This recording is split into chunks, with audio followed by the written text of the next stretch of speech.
Betty or Veronica? Uh,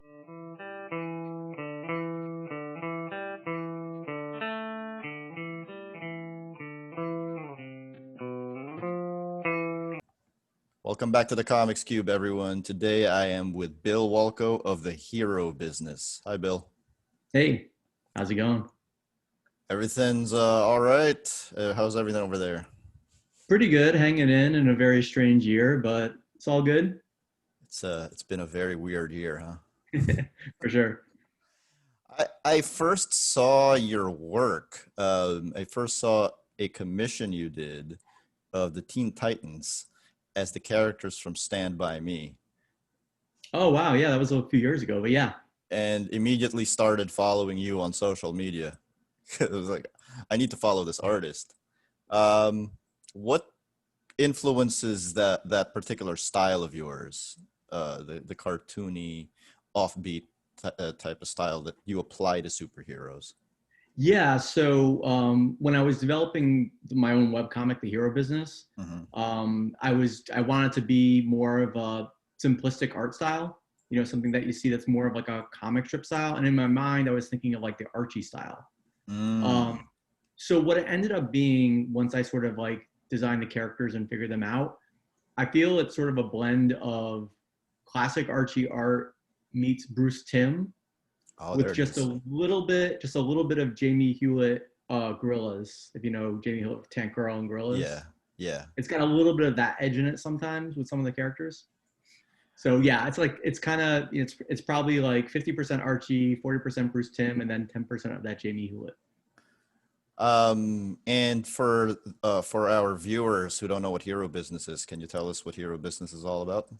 Oh, sure, yeah. So Hero Business, it's sort of like a superhero sitcom, and it's set in a marketing agency for superheroes. Hmm. So they do things like audition new sidekicks. They negotiate team ups between superheroes. When a superhero dies and comes back, they handle the PR. So it's got like a little comedy edge to it. If you're a fan of things like Futurama or Rick and Morty, it has that kind of sense of humor to it. And my tagline for it is, "With great power comes great marketability." That kind of explains the premise. Yeah. Where'd you come up with that idea? So it's funny. I was trying to develop a web comic, and I wanted to do something that I'd be able to just get a lot of material from. And in my own freelance life, I work for a lot of marketing agencies. I do Hmm. design and illustration. So I'm thinking like, oh, well, why don't I do something that's like a marketing agency for superheroes? That kind of combines two things I know a lot about. And then I thought of the name The Hero Business, and I thought that's like a perfect name. And I thought for sure it was going to be taken. And I did a bunch of Google searches, and I'm like, oh, it's actually Yeah, not taken. it's not taken at all. I was Yeah, surprised about that too, because when I first saw it, it reminded me a lot of a not the same thing, but it reminded me of Damage Control. sure. Yeah, yeah, yeah. Yeah. Yeah, it has a little bit of that personality. And just the idea that there would be a business about all this, and the fact that you kind of need to go to this place in order to get registered, and you have to sign up to be a supervillain or a superhero, and you play But with I a lot like of tropes. Yeah. Yeah, for sure. I like the notion that what we see in the comic books, all that stuff, there's a layer behind it that we never saw, which is these agencies actually manipulating things. So, Superman didn't become the greatest hero by accident. It was actually engineered. And it's funny, like that concept pops up here and there. Like I never read The Boys, which is like super popular now because it's, an Amazon series, which is a great series. And I'm watching it, and I don't know if you've seen it. Have you watched The Boys? I've no, I haven't watched Okay. it, but I know what it's about. Sure, yeah, yeah. So it's a very like cynical take on superheroes, as if they really existed in the real world, and they have this whole company that basically engineers them and their popularity, and they're all on social media and they're all trying to be popular, and it plays around with a lot of similar things as the Hero Business, unbeknown to me because I never read it. So Yeah. once that series came out, I had all these people messaging me like, "Hey, that series, The Boys, is a lot like your comic," and I'm like, "Oh, happy accident," but. I mean, it's a completely different execution, right?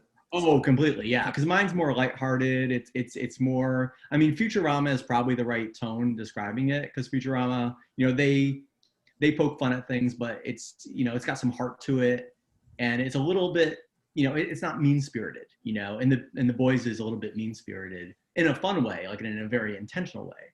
But mine isn't mean-spirited. It's a little bit more frothy and fun, I would say.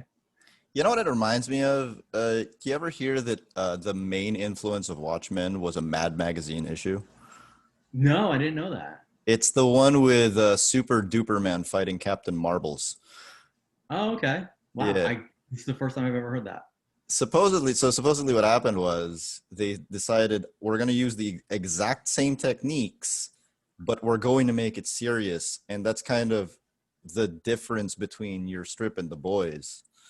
Yeah, that's kind of accurate. Yep. It's just the kind of the same concept completely diverged. I don't think. Yeah, it's funny though, because like completely different tones and approaches. But sometimes I'm watching that show and I'm like, oh my God, I did something almost just like that. And it's all just happy accident. Like nobody's, cribbing from each other.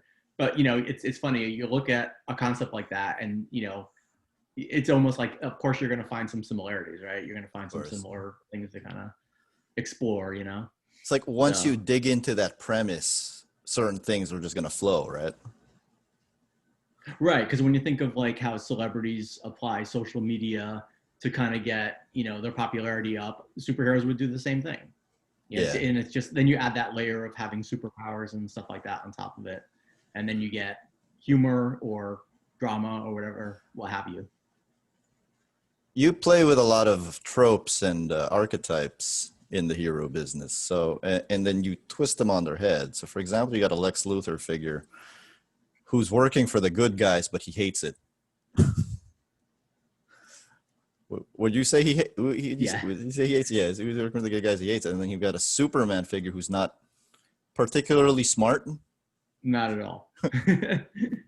Yeah, so I thought from a starting place, I thought, what if Superman and Lex Luthor had to work together, like day to day, and see each other, at the water cooler and at the microwave at lunch and things like that. So it started from that point, those archetypes, those like very familiar things. But then as you start writing it and you develop it, the characters take on a life of their own. So yeah, I mean, Bravado, his name is Bravado, the Superman in a lot. Yeah. And he's really buffoonish and not too bright, I have some fun too with his girlfriend. It's like his Lois Lane. Yeah. Her name is Trixie Templeton, and she's kind of crazy. So like she's always got these crazy schemes, like, sort of Silver Age Lois Lane style. And then my Lex Luthor is Dr. Malefactor. And he's there like basically on a parole thing. So he's forced to work at the hero business with his worst enemy. So that also, of course, drives a lot of comedy. But then there's little bits too where, there's some parts that he actually secretly likes working there. He finds his way with some things because he works for the R&D department. So he's exposed to a lot of, new scientific stuff. Gadgets and stuff. So he finds his way to kind of keep his little villainy things going kind of in secret within the company. So yeah, it's fun. You get influenced by old Looney Tunes at all? Because it all reminds me of Ralph Wolf and Sam Sheepdog. So. Oh, that's funny. I never really drew that. Yeah. I used to watch Looney Tunes, I don't know if they're a huge influence. More of like The Simpsons and that kind of humor, I think, is where I'm drawing a lot of the humor and my approach to things. Cartoonists of your generation, people our age, do you think it's possible for humor to not be influenced by The Simpsons? I know it's funny if you grew up with The Simpsons and you remember when they first debuted, which is now 30 years ago. Yeah. It was really unique in its time to sort of draw these observations and do these little parody things within the episodes and everything. And now everyone's copied them. So it's not like it's so omnipresent. It's almost impossible to separate yourself from it. That sort of meta textual kind of humor. Yeah. Because even from that, like that really rose in the 90s, right? You had The Simpsons, but even like the movie Scream. The Scream was like a sort of meta textual commentary on 80s horror movies. And Seinfeld. So I think a lot of the 90s, I feel, was this deconstruction decade. Yeah. Where people almost looked under the hood and found ways to kind of mock the very thing they're doing. Isn't it weird? Because it's pretty much impossible now because like everyone has copied The Simpsons so much. it's pretty much impossible now to explain to younger people what made The Simpsons so special to begin with. It really is. I feel if younger people watch those first Simpsons episodes, they'd be like, I don't get it. Like these aren't that great because they're a little bit slower moving. Like they get that rapid pace. I want to say like in season 3, it takes them a while to sort of develop the whole thing as we know it. So yeah, it's a lot of things are like that. A lot of the sort of very first examples of things when you try to go back and watch them. It's hard to put yourself in the seat of somebody that is seeing it for the first time. Like I remember my mom telling me about seeing Psycho, the old Alfred Hitchcock movie. And the whole thing about that movie was you think Marion, the one that gets killed in the shower within 20 minutes, spoiler alert for a 60-year-old movie. Very-year-old movie. But you're thinking that she's the heroine that we're following in the movie, and she gets killed, like murdered in the shower in this surprise scene. And my mom was just telling me people were freaking out in the movie theaters. And we already know that going in. I think everybody that watches Psycho knows that happens and knows that we're actually following Norman Bates. I can't imagine the experience of going to a movie in that era where things were just a little bit more, the expectation, they were less experimental, right? So usually the first people you meet in the first 20 minutes of the movie, these are the people we're following. And to pull the rug out of an audience like that. So yeah, Simpsons I feel is the same way. You're trying to explain to somebody how this was so unique and different at the time. It's hard for people to understand that. You ever watch old Simpsons episodes and be like, oh yeah, that's where I got it from. It's things that you do every day, things that you say. I try not to. It's funny. Sometimes you naturally go to a joke, because you come up with the story and you naturally have some jokes in there, but then you pepper more jokes in. Like I try to do at least one joke a page. That's like my thing. Yeah. And sometimes you get several. Sometimes it's more subtle humor. Sometimes it's more dialogue layered humor, which is a little bit more modern approach to humor. You watch a show like 30 Rock, and even The Simpsons actually kind of started this. The dialogue itself is sometimes layered with all these like subtle jokes. And then the punchline is the punchy punchline thing, but there's humor in the dialogue. Mm-hmm. So you can get humor in through a subtle thing, and you can get it in through like a wham bam kind of punchline thing. In answer to your question, sorry, I'm kind of rambling a little bit. Oh, it's cool. Sometimes when I'm writing like the punchline or the dialogue, I'm like, oh, my head instantly goes somewhere. And I did this in one of the first storylines, and I wrote it out, and I'm like, wait a minute, that's kind of familiar. And I'm like, oh my God, that's like Seinfeld. It was exactly pulled from a Seinfeld episode. And I'm like, I just have to change this because somebody's going to be like, dude, that's Seinfeld. But I didn't do it purposely. It just was funny to me. And I'm like, wait a minute though. It's funny, but I feel like I've seen that somewhere. So I try not to do that, and I even try to stay away from material that's similar to mine because I'm afraid I'm going to subconsciously pick up things and then, put it in my work and then find out later that I stole something. Oh man. But I like with your art style, I mean, there is a lightheartedness to it, even if there is no joke going on though. Yeah. Cause sometimes, and that's the old Archie style, I feel. Yeah. If you look at the old Archie comics, their humor comics used to be kind of different, I think, than they are now. And it was born of, I want to say, like Looney Tunes and things like that, where the visuals were funny, or there'd be little bits and doodads in the background that were kind of funny. People would just insert little things in them. And I feel like that's part of the fun of a comic, Like I remember going to my grandmother's, and she had this chest of like 12 Archie comics, and we just read them over and over when we went to her house. I remember studying them and really looking at the backgrounds and looking at the way that they kind of either laid out a joke or a moment. And there was humor in moments that were not, like you said, jokes necessarily, but they were funny and lighthearted in the way that they were drawn, they were presented. So yeah, I try to emulate a little bit of that stuff in my work. Yeah, Harry Lucy could draw like a non-funny sequence, just people talking, and it would look funny. Oh, totally, yeah. Even just like, Archie running down the street would be hilarious. He did this one story where Archie had to measure a piece of wood and then he had to go to the shop and like just holding this measurement all throughout, and then cut off that exact same length of piece of wood. And he did it for like 8 pages, and I'm like, how, Yeah. how do you do? I'm amazed, and it's funny because, you know, like I said, I grew up with reading some Archie comics, and I just took them as kids' entertainment and whatever. And it wasn't until I want to say probably the last 15 years or so I got back into Archie, just looking at it, and I marvel at the craftsmanship of especially some of the, I want to say the golden age of Archie is probably like The late 60s. 50s to early 70s, Yeah. like around that range, where I feel it's very fertile. Like a lot of the stuff that they did during that time is really interesting and drawn really well. Um, and it's exactly stories like you just said. There's this absurdist kind of angle to it. Mhm. You know, Archie having to walk to town with going like this with his hands to get the thing right is funny. It's a very simple idea, but to make that also play out for 5 pages or whatever it is pretty amazing. And a lot of those old stories would do something like that, almost like in a very Seinfeld way. They would take something that was just a simple day-to-day little thing. They would observe it, and somehow they would stretch it out for like 6 pages. It's Yeah, almost like proto Seinfeld if you look at some of those stories. It's especially later Seinfeld, right? Like, yeah, it's yeah, a very Kramer type of thing to do. yeah. Like Jughead is Kramer in a way, you know.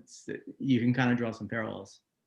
Getting back to hero business for a bit, I have a question. How come only the first season is on Webtoons?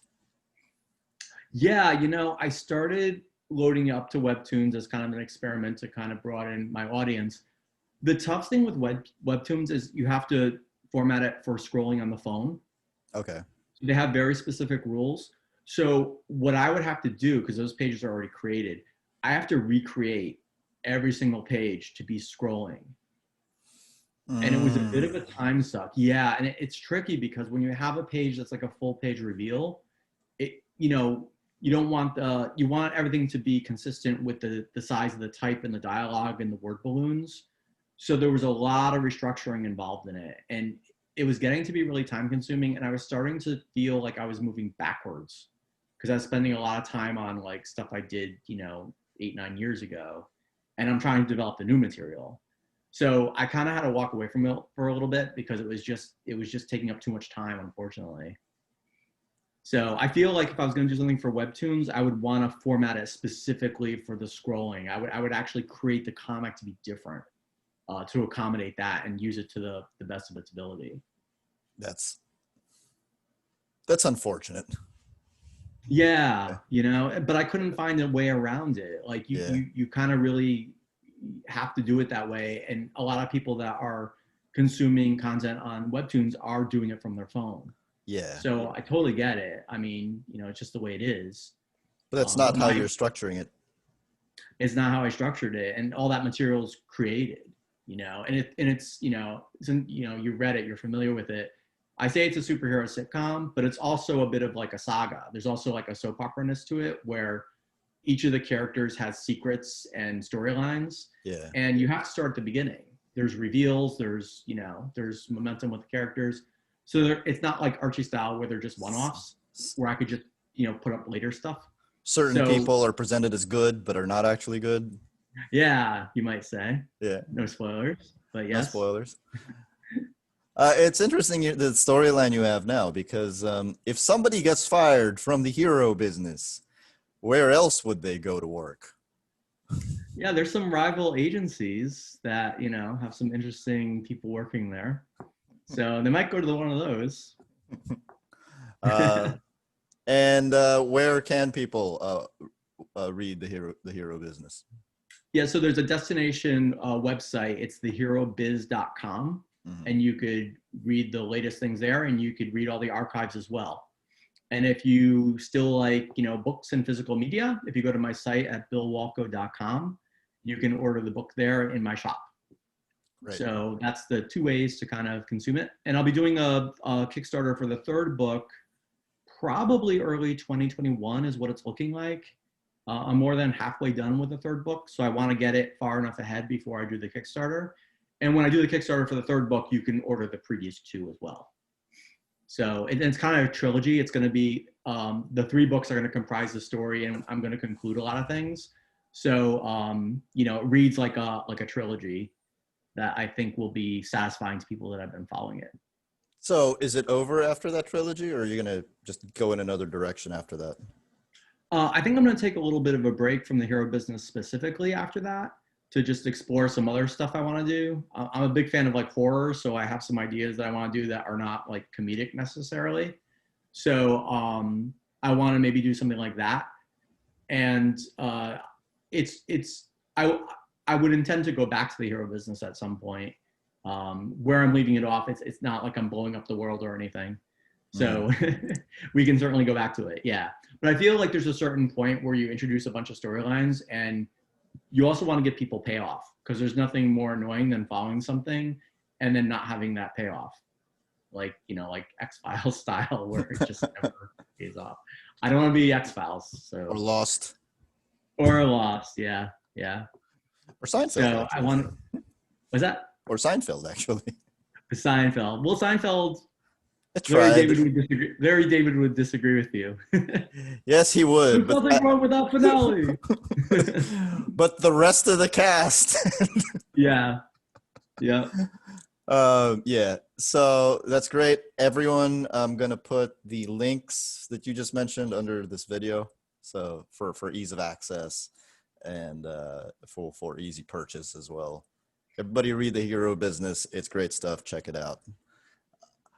So getting back to Archie, I'm going to ask you now, who are, for you, the 5 most important Archie artists like ever? Ooh. Most impactful, most influential. Okay.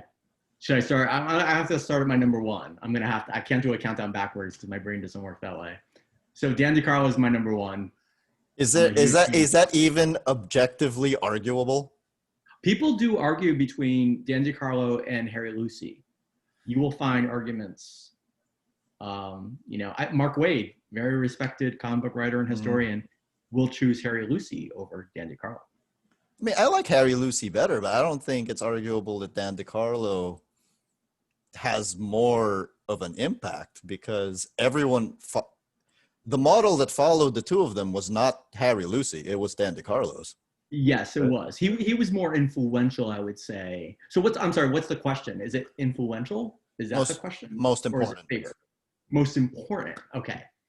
Because I look at the phrasing of the question too. Yeah. Most important, you got to give it to Dan DeCarlo then, because he established the entire style of those comics for, gosh, what, 40 years? Until like now, until recently. Really, yeah. I mean, well, they're doing the new look stuff now. They're doing like a little bit more experimentation in it, I guess. Yeah. They're still doing classics, so yeah. So yeah, I'd say Dan DeCarlo. And if we're saying most important, then I got to put Bob Montana next, because he kind of started the ball rolling on the whole thing. Yeah. So I got to give him props over Harry Lucy. Then I would put Harry Lucy third, because I think he just has this more illustrative style that's like a lot of people also respect and draw inspiration from that when they're drawing Archie. Yeah. So I got to give him his due. So that's 3. 2 more. I would then say probably Sam Schwartz, because his Jughead is almost a Jughead. Yeah, like, you know, Dan DeCarlo is the whole cast. He draws them great, but Sam Schwartz's Jughead, there's something very special about that. And I think Sam Schwartz also kind of gave it a very traditional cartoony look, almost like we're saying like Looney Tunes style, like the reactions and the body language of the characters when they're reacting to things is kind of special. So I give him the number 4 slot. He did a lot of that stuff that you talk about too, where if something's going on like nothing was really going on in the foreground, he'd do a background joke. Like, yeah. Just a kid like chasing a kite or something. Yeah, totally. I feel like Dan DeCarlo might have been the master of that as well. Because a lot of times you'd get, when one of the pretty girls is walking by, you'd get some guy in the background and like his toupee would be flipping over his head or something. Or there'd be like a little dog looking at somebody doing something wacky with like the screwball thought balloon. Like a lot of times it'd be little dogs reacting to things. So he did a lot of that. Sometimes it's not even in the background too. Like sometimes it'll be like Archie is in the background arguing with Mr. Lodge, and like right in the front is just Veronica sprawled out in a bikini Oh yes, yes. for Well, like yeah, no sure. reason. Well, it's funny. Dan DeCarlo always did. I always call them the random foregrounds girls. Yeah. There'd always be some girls walking by that Hmm. had nothing to do. It was just, back. It was like just sort of extra whatever flavor. But it'd always be like a very pretty girl wearing some like mod outfit or something. She looks like a model. Like all these like Yeah. models walking by. He did a lot of that. So yeah. That's Uh, Riverdale. so That's Riverdale for you. that's totally Riverdale. So Sam Schwartz would be number 4. And then if we're talking important, I guess I would say Dan Parent would be number 5 because he's kind of really been, Hmm. I want to say, the modern torchbearer of Archie the last, 20 plus years. And I think he adds sort of like a modern, almost like fashionable element to it. His page layouts break the mold a little bit with Archie. The characters come out of the panel. There's full bleed pages, which is different for Archie. Archie used to be very, for practical printing reasons, everything was contained in that sort of live area. Yeah. But I feel he makes the most use of breaking the mold of that and having the characters bleed off and doing some things with the page layouts where the characters will overlap but still tell the story in a more modern comic booky kind of way. Also, not to not to underplay it or anything, but he created Kevin Keller, and Yeah, it's true. Yeah. Yep. that's like a huge step up. Yeah. Well, it's funny, if you look at Archie, there's all this, and they've created new characters every few years. They try to push some new characters in for just color, background, diversity, different characters to play off to other characters, and some stick and some don't. And it's Yeah. funny, for all the characters they introduced, the only ones that I think truly stuck of the last 40 years, Cheryl Blossom, Jason Blossom, and Kevin Keller. Not Chuck Clayton. Chuck is 70s. So Oh, Chuck is the 70s. Yeah. Yeah. That's it. Yeah. Yeah. Sometimes they have these other ones like Ginger and Maria. That's what I mean. Yeah. So you have Ginger Lopez, you have Maria, you have, they tried to give Betty a boyfriend that was more appreciative of her named Adam. Uh-huh. But I haven't seen him in a while. Veronica has like a cousin. Like they have all these other characters, the new Riverdale kind of characters. They did a whole influx of them. There was a storyline, I think, where they introduced a bunch of new kids. Oh, Yeah. Tony Topaz, I guess. Tony Topaz. Because of Riverdale, that elevated her. Yeah, that's But I because of think if she Riverdale, didn't appear on though. Riverdale, she wasn't much of a character before Riverdale. Yeah, that's because of Riverdale, though. Yeah, for sure. Yeah. That's interesting because I did that list in 2013, and I had almost the exact same list as you, except I had Dan Parent at number 6. Okay, so who'd you have as 5? Stan Goldberg. Stan Goldberg, yeah. So like our sort of honorable mentions would definitely be Stan Goldberg.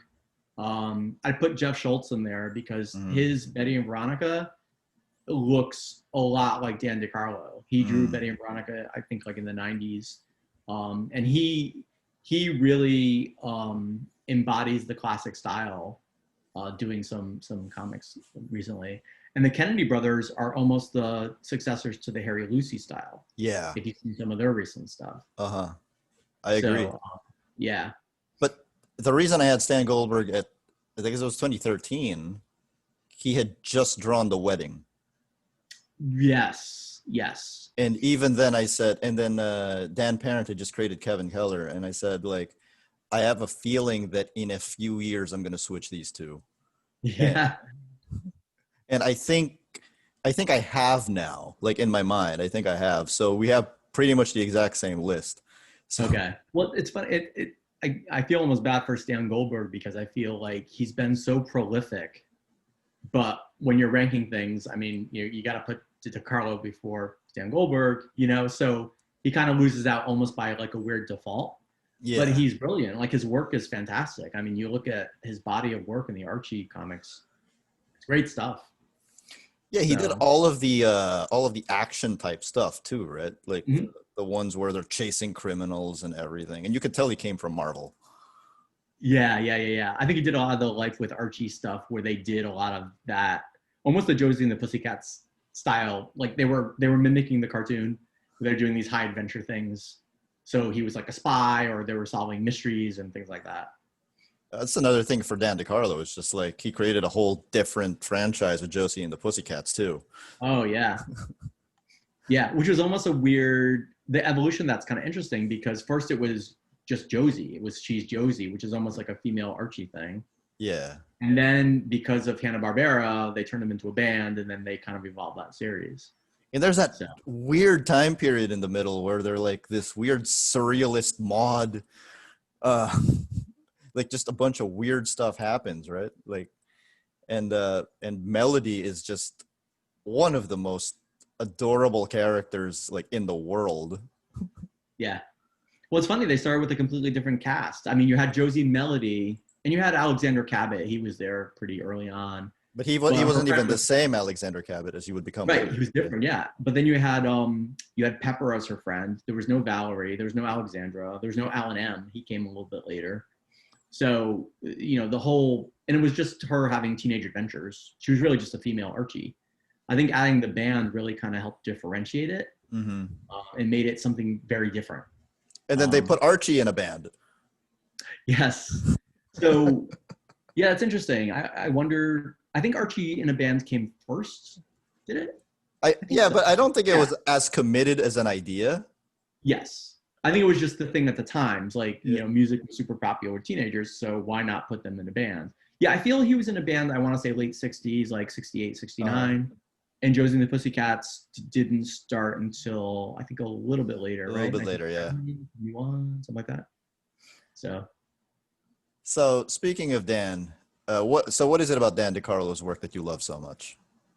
I think it's really the simplicity and the economy of lines is brilliant. That he is able to convey so much in so little.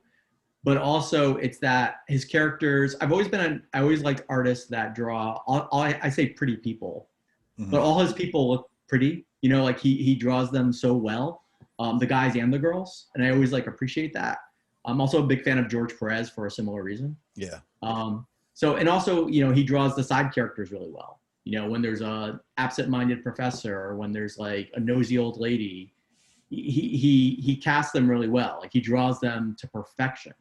There's almost never a false note in his art, which is crazy. I actually have some original art from him, some original Archie pages. Wow. And I was looking at them, and I'm just like, mother effer. Like everything's perfect, And this is all by hand. This is not like he can correct things digitally or whatever. Like all these lines just look superb. Even, looking at the original. And you could see where he erased things, which is also kind of interesting. But I always thought his work looked perfect to me. And I remember even when me and my sister bought Archie Comics, and we'd be like at the store or the newsstand or whatever, we would look through to try to find the Dan DeCarlo ones. And this is when we were like, I don't know, 12 and 9 years old. And we knew Dan DeCarlo. Like we knew his stuff was the good stuff. So for him to have such an impression for somebody at a young age to recognize an art style Yeah. I feel like it's something special. Yeah, that was Dan DeCarlo for me too when I was younger. And then there was another Archie artist that I actively avoided. His initials are AH. I'm not going to say his name. I know who you're talking about. It's funny. I didn't know he was kind of divisive, and I was never a fan of his stuff either. And I recently found out that a lot of other people are just not fans of him at all. I think it's almost like a miscast kind of situation. His work's good. I think he's a good cartoonist. I don't think he quite captures the Archie style as well as some of the other artists of that time. And it's weird to say it about Archie, but he's too over the top. Yeah. His characters are posed kind of weird for what Archie is. Yeah. I feel like he would have been good on another book that had, maybe like the Harvey comics. I see that. Doing like Richie Rich or something like that, or Casper. Yeah. I feel like he wasn't quite right for Archie, yet they gave him a lot of work. So Because I hate to disparage artists that I think are talented. I think just sometimes it's a bad fit, you know? Uh-huh. I'm a big fan of the Teen Titans, and at one time there's an artist that takes over the Teen Titans that I thought was horrible for the book. But he's a good artist, but he's better on like Swamp Thing or something. I don't know why they put him on Titans. You know, Titans is all about pretty people and clean lines. Yeah. And they put somebody that does this dark kind of sketchy stuff, and I'm like, that just doesn't work. Yeah, So, there's a certain stretch of Teen Titans in the early goings. So it's George Perez drawing it for a while, and then you get the first appearance of Trigon, and it's drawn by Kurt Swan, yes, who is a perfectly fine artist. that's a But good it's example. just this is not the artist you need to draw the first appearance of Trigon. No, some major stuff happens in that issue, and it's so weird that it's drawn by Kurt Swan. It looks so odd. It just doesn't look right. And again, Kurt Swan is amazing. You know, he drew Superman for 30 years or however long. I think 50. So, 50, yeah. I think 50 years. So, yeah, a long time. But, you know, and sometimes it's also, you know, drawing younger characters. Some people aren't suited for that, you know? Like, I love drawing teenagers. Like, I could draw young people and teenagers forever and be happy with it because I think they're fun to draw. But other people, they're not so good at it. They just look like adults with rounder heads. Yeah. You know, they don't look like teenagers, you know? I remember I was reading some comic. I don't want to disparage the artist because he's a good artist. But I remember I'm reading the comic and I'm thinking this woman's in her 20s, you know, because I'm reading whatever. And then I get to whatever issue it is where she says that she's like 15. And I was like, what? She doesn't look 15. She doesn't look anything like 15. So I think just sometimes having the right artist for the right book is super important. I call it casting, you know, you want to cast the right person to make it all work. Yeah, sometimes I see drawings of like Superboy Prime and it literally looks like Superman shrunken. Totally. Yes. Yes. Yep. Or like Power Pack, you know, which is young people. Oh, They're man. kids. Sometimes once in a while there's like a cover or something and I'm like, oh, they all look kind of weird. You know, June Brigman was perfect for that because she can draw kids. They looked like kids. It was perfect. Yeah. So what do you think it is about drawing kids and teenagers that is tough for people? Is it just the fact that they have different proportions and most artists aren't used to those proportions, or? I think so. And also it's just the way, you know, our bodies develop. So somebody that's 5 has a different body than somebody that's 12. And then you have those like weird little in between stages when people are, you know, starting to develop and you have to sort of capture that to be kind of accurate. So it looks right. And then, you know, when they're teenagers, they should look not fully adult. So there's just little tricks about that are easier to convey that, you know, slightly bigger eyes, you know, women have narrower hips when they're younger. There's just little things to do that will read as a younger person a little easier. You know, guys are a little more slim, you know, they shouldn't have big bulging biceps. It's funny, drawing Superboy versus Superman is usually the tell. You know, if you can draw Superboy and make him look like a teenager, you know, you're the right person to draw Superboy. Some people draw Superboy and he just looks like Superman. Like he doesn't look very different. Like shrunk. So, yeah, just kind of shrunk. Yeah, he's a little shorter. That's it. A little shorter and a little thinner. That's it. Yeah. Yep. Yep. So it's interesting that you mentioned that George Perez, right? Because for me, when I was growing up, George Perez was my standard. Oh, me too. Yes. I could never draw like him. I tried for years to draw like him and I'm like, this isn't happening. Yeah, I have an interview with Carl Kiesel and I asked him about like 5 artists that he inked. And I get to George Perez and he's like, he's exhausting the ink. I'll bet. Exhausting the ink. The debris alone, just the debris. I'd be done for the day. And he's like, he draws everything. And he draws it so well. Yeah. But so like when I was growing up, I thought like, okay, so this is the kind of artist that's like anatomically correct, technical precision and everything. And I never thought of Dan DeCarlo in those terms until a few years ago when I was looking at his work. And I was like, Dan DeCarlo draws anatomically correct, technically precise. There's nothing wrong with his work. It's like the platonic ideal of a humor comic. Yeah, and also it's super consistent. Like that's the crazy thing. When you look at any artist, usually you look at a comic, whatever, and you could see parts where maybe it was rushed or maybe they didn't go back and correct it for whatever reasons. I mean, I don't fault people because it's a big assembly line work and it's hard. But Dan DeCarlo, you look at every panel and there's just never a mistake. There's never a shortcut, or it never shows. And that's amazing to me. It's incredible. Yeah. So speaking of Dan DeCarlo, before he came to Archie, had a few assignments. One of them was a sci-fi humor comic that takes place in the future following a girl named Jetta Raye. You want to tell us about your involvement in this Jetta Raye revival? Yeah, sure. So a couple of guys had an idea to kind of revive this Jetta Raye comic. It was originally appeared in the 50s, and Dan DeCarlo created it, and it only lasted like 5 issues. But it's super fun. It's sort of Futurama meets Archie Comics is kind of the vibe. So it's appealing already. I have this hardcover book done by Craig Yo that's a great collection of some Jetta background and a few of the stories. So I kind of was familiar with her years ago, and the guy Jim Tornes that was kind of putting this book together, he approached me to do a story for it, and I'm like, yeah, sure, I'm down. And the nice thing is I'm in good company. Some of the other guys doing stories are the Kennedy brothers, and Jeff Schwartz did a few stories. So it's going to be a really nice looking book. So I was originally approached to do one story, and I did one story. And then I was approached to do like a collaboration with a second story. And then I was approached to do a third story that was written by Paul Cooperberg. So I did that story. So I have 3 stories in this anthology book. So it kind of grew a little bit from doing one story to doing 3. But I was happy to do it because for me, as much as I've gushed about Dan DeCarlo for the last half hour or so, doing a Dan DeCarlo creation and sort of just doing my take on Dan DeCarlo was super fun.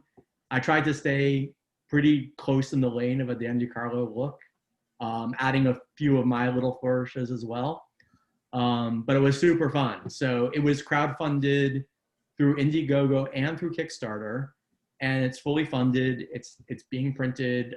They're putting the last final touches on the book. I think they have to still color and letter a few pages, but it should be hitting the world pretty soon.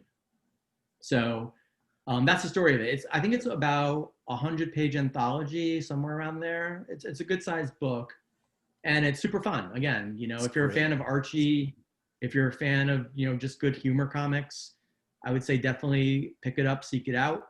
You can do a search on Jetta Raye Adventures on Kickstarter or on Indiegogo, and that should lead you to where you can purchase it even after the campaign's wrapped. It'll be available for purchase, so you could kind of find out and get a hold of it there.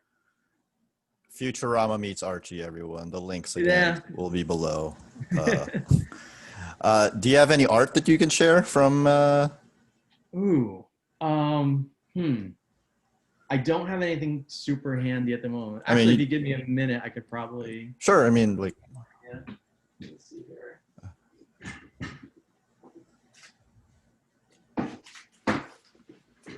I've got my art cabinet here.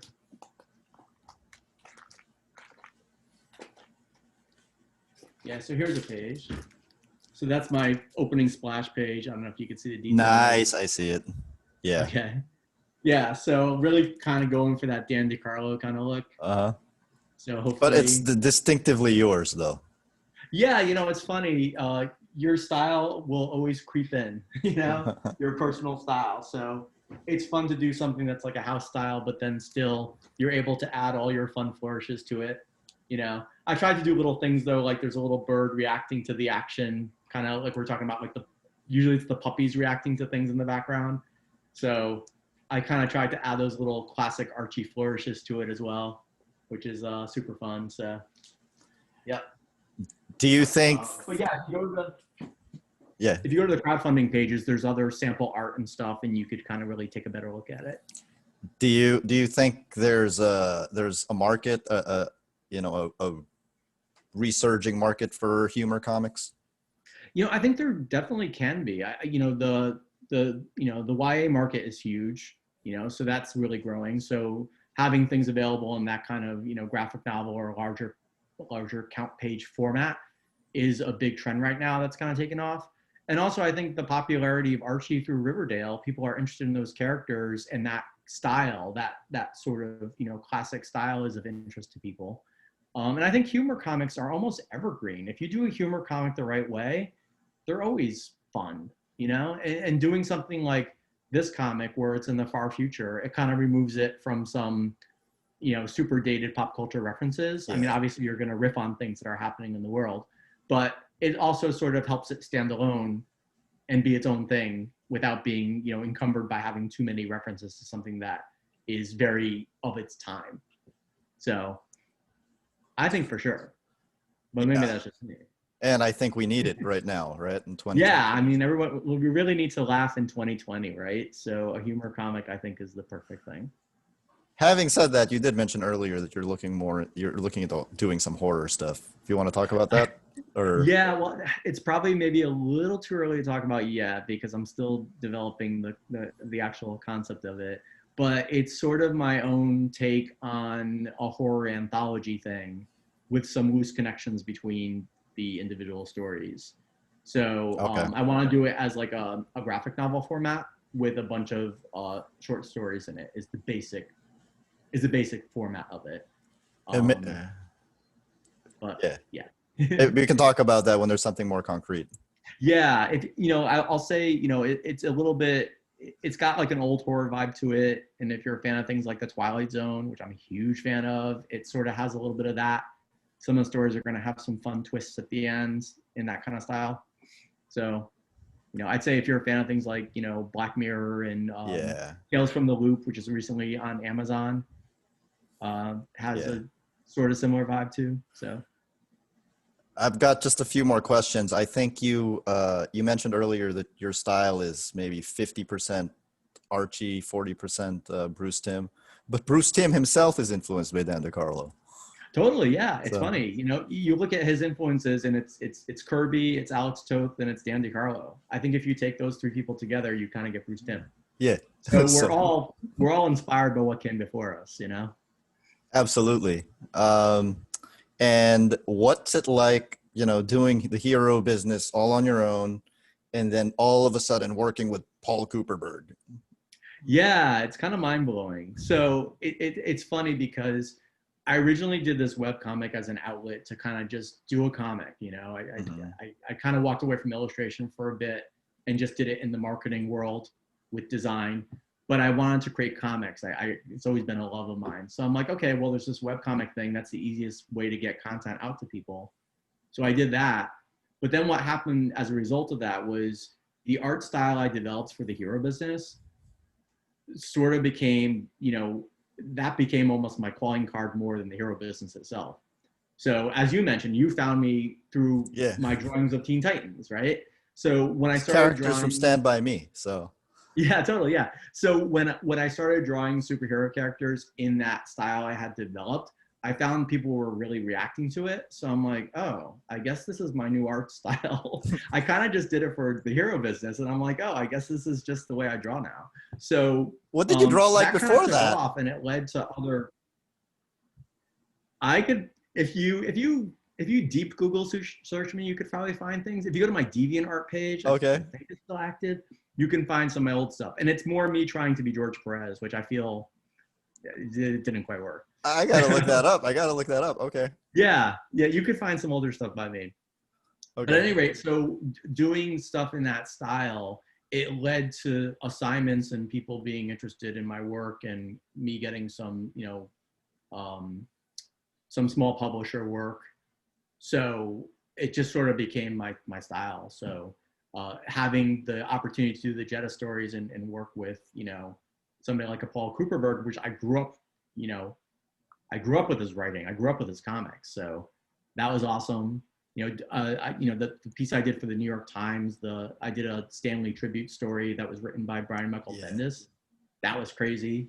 So yeah, I mean, working with these guys is a little bit mind blowing, but super fun, and it's an honor. So you never stop being a fan, right? So it's always part of you. It's people that you thrilled at the stories as a kid or a teenager or as an adult. Like you still get the butterflies from them. So yep. Yeah. Here's my last question. My very last question. Betty or Veronica? Oh, Veronica. I agree. Yeah. Yeah. Betty's kind of a psycho, isn't she? In the early stories, it's funny. If you read the stories like probably up to like 1960 or mid 60s, she's crazy. She's nuts. you know, it's fun though. Like those stories are fun because they're so crazy. Again, humor comics, like they were written as humor comics. They weren't written as like teen sitcoms. You know what I mean? Like they had a different rhythm to them. She's a Veronica always felt like, yeah, she is kind of a stalker. Yeah. Well, it's funny. I've been saying this. I've been saying this recently. Reading the old classic Archie comics, now they read as Archie is dating Veronica, and Betty is totally trying to mess that up, and she's the interloper.